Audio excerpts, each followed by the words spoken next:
Hi everybody, hope you're all doing well. In today's tutorial, we're going to focus on the precision jump. I want to show you 3 drills you can start doing at home today so that when we all finally head back outside to train in the outdoors, you'll be able to see a significant improvement in your precision jumps. Let's get started. Alright, so for the very first exercise, we're going to be focusing a lot on the ankle. So make sure you do some rotation or some warm-ups before you proceed with this. Now, the goal is to, of course, have very strong ankle and calves for the precision jump. So what you want to start with is you find a small ledge about this height and you want to start doing calf raises that are slow and controlled to build strength. So for example, you go up slowly and then you come down slowly as well, and that counts as 1.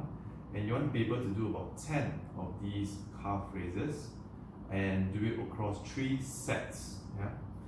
Now, of course, if these calf raises are a bit too easy for you, maybe you have already very strong control, then you might want to try to do a calf raises with just 1 foot.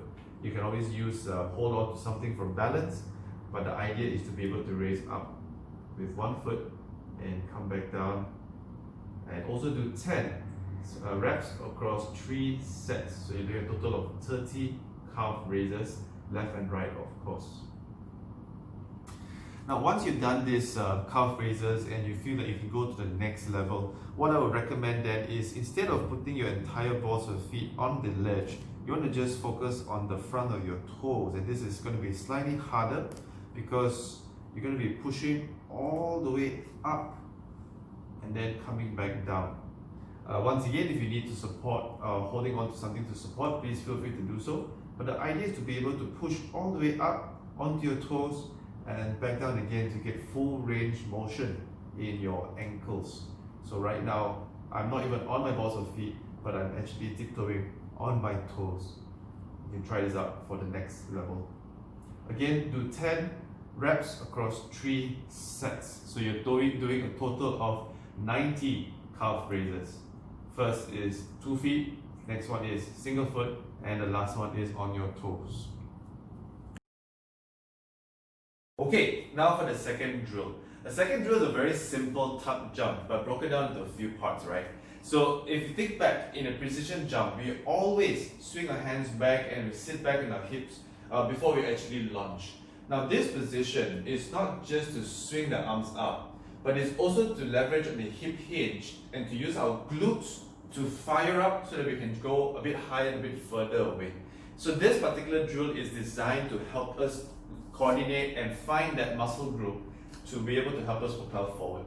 So the first thing that you want to do is you want to imagine that you're holding a ball in front of you and up in the sky, and you want to be able to throw the ball down into the ground as hard as you can. But when you do that, keep your back straight and use your abs and throw your hips behind. So you get that explosive force in the hip hinge, right? So for example, right? So you're going to throw it down and hinge back. Now the second part is then, after you've thrown the ball down, you want to immediately burst into a jump. And so it looks a bit like this. Okay? And once you jump once and you land properly, you want to reset.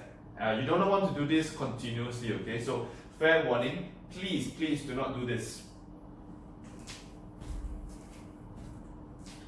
Because then this is really just you trying to control your momentum down. It's not really on how to go up. So after every jump, take a breather, reset, hold the ball above your head, throw it, and jump. Okay? And so the recommendation is to do 5 reps and do 3 sets. So you're going to do 15 in total. Don't do many. You want to focus and pay attention on the technique. Now once you get comfortable with that, you can add the tuck. So for example, we're going to add the tuck now.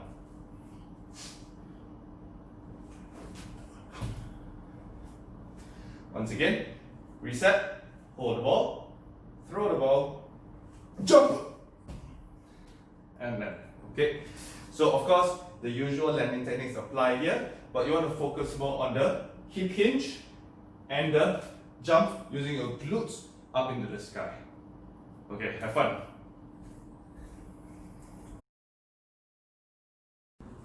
Alright, so the final drill is going to be related to our abs and our hips. So in mid-flight, when we do a precision jump, we always tuck our legs up as high as we can at least, so that we can get more air time, and more air time means we can fly or float even further before we land. So one of the best ways I find to learn to engage those parts of our muscles is to kind of do a knee tuck, but from a sit-up position. So you put your hands behind your back to just lean a little bit. And then you let your leg float just a few inches above the ground, and using your abs and your hips to just bring your knee up into a tuck position, so like this. Okay, and you want to also be able to do left and right, so you also can train the obliques as well as the front of your abs. So it will look something like this. So you're up, left side, and right side, and I usually count it as 1. So you start again. Middle, left, and right, that's 2, middle, left, and right, that's 3. So I would recommend you do about 10 of these and do it across 3 sets. So the recommendation is 10 reps and 3 sets. Try it out.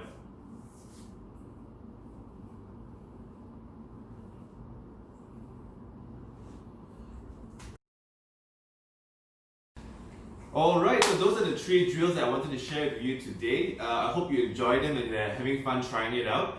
But once you get familiar with it, what I would recommend is that you do those 3 things at the beginning of any exercise routine, and you pair it with some real precision jumps, right? So you do about 15 to 20 precision jumps with increasing distance or increasing height.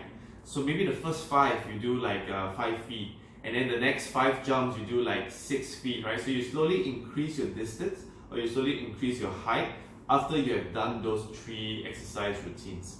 Another way you can make things more interesting is instead of jumping just forward, you can also try to jump left, jump right, do like 180 positions. I will show you a few examples in the next few minutes to spark some ideas and get some inspiration for you as well.